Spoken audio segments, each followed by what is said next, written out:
Good morning, everyone. Our fighting in Europe in World War II had many phases, and one of the bloodiest was the fighting in Sicily.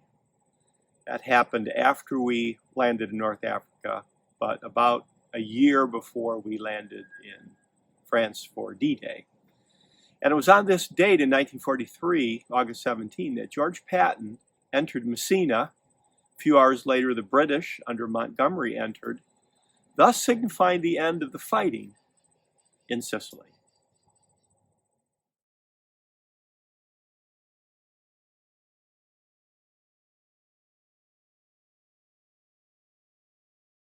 Here's situation Europe, beginning of 1943. The Russians and the Germans are at war. The Germans have been kicked out of North Africa.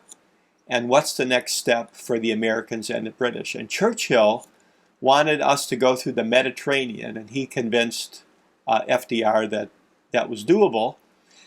So the British Secret Service did Operation Mincemeat, which they took a corpse, planted fake info on it, had a submarine take it to the coast of Spain, let it go, hoping the Germans would find it and fall for the fake information, which they did. So Germany thought the next event would be over in Greece, and that helped us a bit.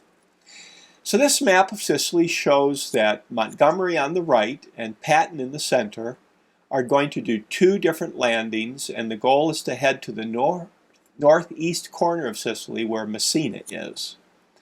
So on the left in this photo you see Monty, on the right you see Patton.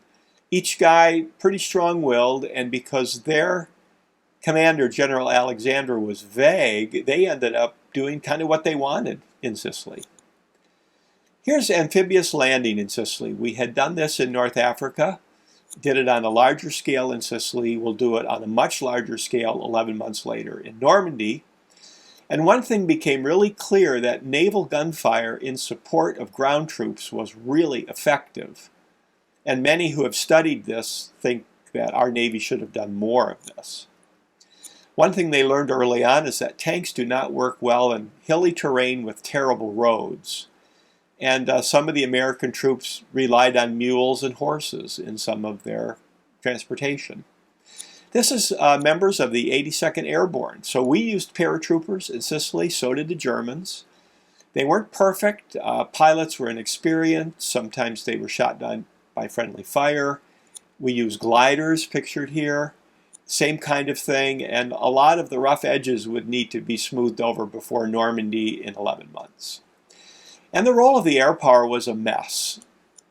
Were they to destroy German airplanes at airports? Were they to support troops in combat? Were they to destroy convoys of the enemy? And it was a real muddle.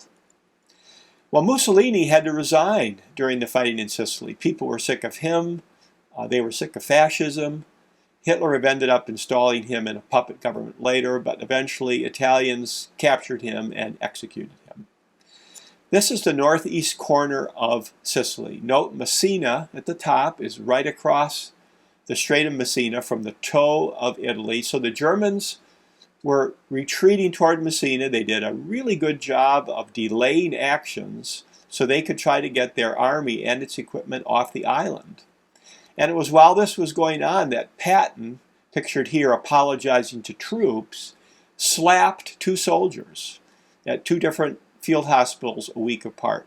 So even though his entrance into Messina on this date made him a hero, the slapping incident almost cost him his career. This is Mount Etna. It dominates the northeastern corner of Sicily, and many of our troops commented on the beauty of nature with the ferocity of the combat. And the German army did escape. And here's the map showing future fighting in Italy in World War II. And many people think if we had done a better job of rounding up the Germans and preventing them from escaping, the fighting in Italy would have been a lot different. But that's not what happened. There's no cemetery to American soldiers in Sicily itself. It's in Italy proper. Here's a memorial to the American troops that was put up by one of the towns. About 2,000 Americans died in Sicily. And they died fighting for little towns like this. Troiana, beautiful hill town, almost completely destroyed during the war, now rebuilt. But terrible fighting here. 79 years ago.